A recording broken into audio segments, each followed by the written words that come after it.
Halo Sobat Desa, selamat datang dalam video tutorial penggunaan aplikasi Sistem Keuangan Desa atau biasa disebut Siskudes. Dalam video ini, kita akan mempelajari langkah-langkah praktis dalam menggunakan aplikasi Siskudes, mulai dari pengenalan menu-menu serta fitur terbaru pada aplikasi Siskudes, pengisian data umum RPJM Desa, hingga pengisian data anggaran.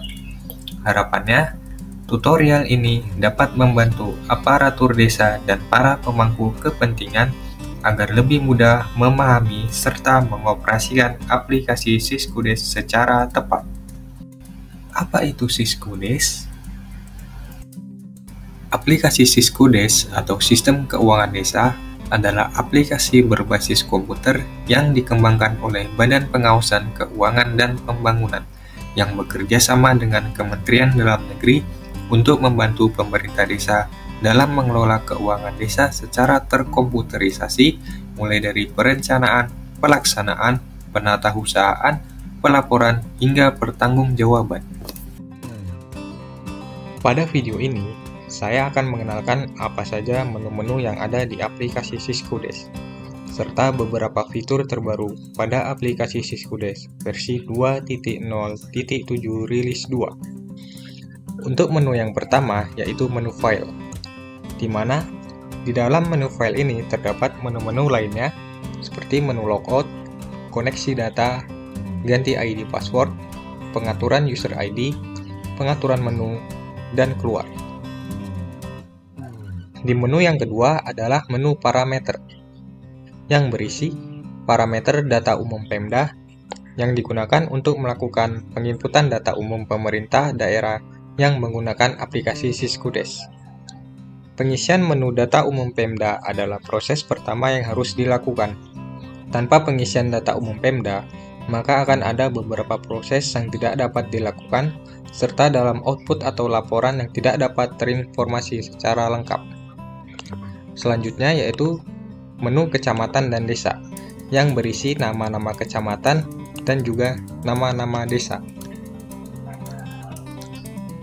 Lalu referensi kegiatan, yang berisi jenis bidang, subbidang, dan juga kegiatan. Selanjutnya yaitu referensi sumber dana, yang digunakan untuk melakukan penginputan data sumber dana.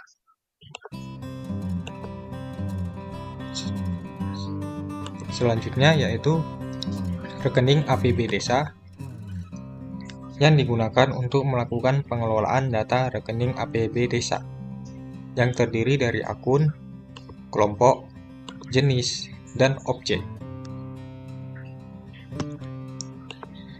Lalu ada standar satuan harga, digunakan untuk memasukkan data standar harga yang dijadikan acuan bagi desa pada saat menyusun APB desa.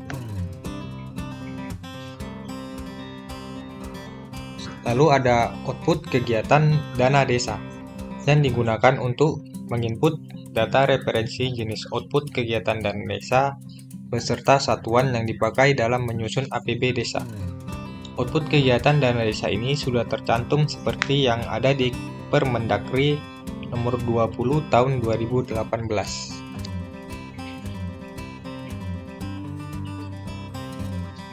Selanjutnya yaitu referensi peraturan, digunakan sebagai alat bantu untuk menyusun rancangan peraturan desa APB desa, peraturan kepala desa penjabaran APB desa, peraturan desa perubahan APB desa, dan peraturan desa pertanggungjawaban APB desa.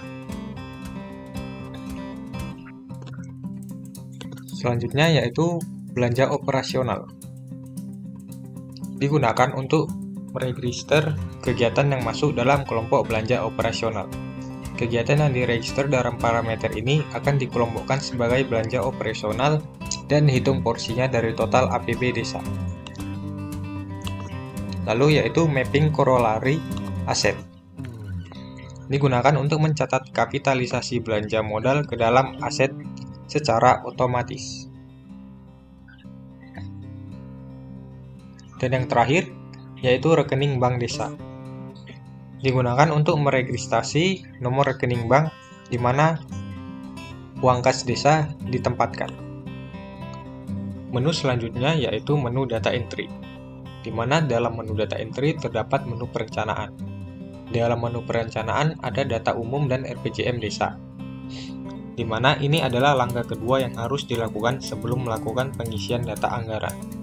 Selanjutnya yaitu menu penganggaran, yang berisi isian data anggaran, anggaran kas desa, peraturan APB desa, posting APB desa, dan anggaran lanjutan. Selanjutnya yaitu menu penata usahaan, yang berisi penerimaan desa, SPP kegiatan, pencairan SPP, SPJ kegiatan, pengembalian, penyetoran pajak, mutasi kas, dan output dana desa. Selanjutnya yaitu menu pembukuan, yang berisi saldo awal dan penyesuaian. Menu selanjutnya yaitu menu laporan, yang berisi parameter, perencanaan, penganggaran, penata usahaan, pertanggungjawaban, kompilasi Pemda, dan monitoring Pemda. Menu selanjutnya yaitu tools, yang berisi setting konfigurasi, update database, update XML Pemda, ekspor parameter, impor parameter, penggabungan data, ekspor data untuk OMSPAN DJPB Kemenq, kosongkan data, backup database, dan kunci transaksi desa. Menu terakhir yaitu menu help, yang berisi tentang aplikasi, manual aplikasi, peraturan terkait Permendagri 20 tahun 2018, dan catatan rilis.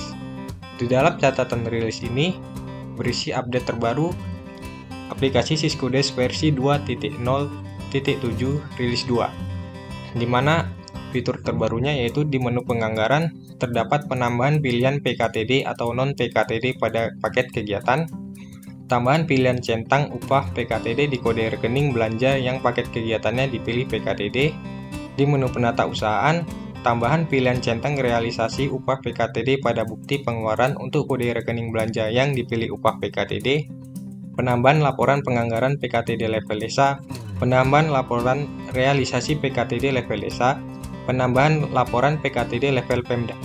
Di menu penganggaran yaitu tambahan pilihan tagging pada RAB penyertaan modal, di menu penata usahaan, tambahan pilihan tagging pada SPP penyertaan modal, penyesuaian laporan-laporan tagging kegiatan tagging pada pembiayaan dan PKTD, perbaikan laporan DPA yang angkanya tidak bisa miliar, perbaikan footer nama ibu kota pada laporan mutasi kas, perbaikan laporan register SPP yang hasil dari Syscodes link tidak muncul, penambahan watermark draft pada report SPP yang masih draft, penambahan inputan deposit pajak pada menu mutasi kas, penambahan pilihan metode bayar deposit pada menu penyetoran pajak, penambahan pilihan kode jenis setoran pajak pada menu penyetoran pajak, dan penambahan laporan buku saldo deposit pajak.